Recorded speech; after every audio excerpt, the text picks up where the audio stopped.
Hello everyone, welcome back to IPLF Insights. This is Bhumika again. So today we'll be delving into a very serious topic which is very important for the legal entities as well as individual innovators, a patent portfolio. So what exactly is a patent portfolio? How does it matter? To discuss the same, I have with me an expert from the field, Sanjay. So Sanjay, what exactly is a patent portfolio if you could describe in a layman term so that people understand? Right. So Bhumika patent portfolio is basically a group of patents that are assigned to a particular assignee or a company or an entity.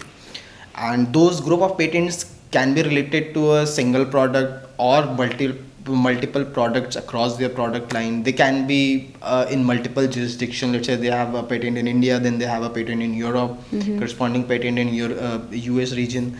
They can be related to improvement in their core technology.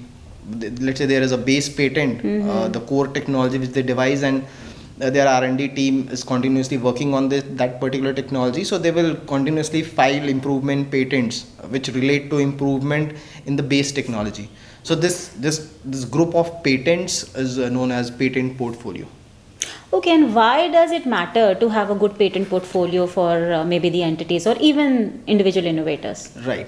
So building a strong patent portfolio is important specifically for companies who are into the product or manufacturing, because a single patent is easy to bypass, and a patent portfolio gives you more confidence to investors and more confidence to the companies that are launching their product, that their product is safe and no one else can bypass this technology. Let's say there is you have a system, and your inventive part is the processing technique which that system implements.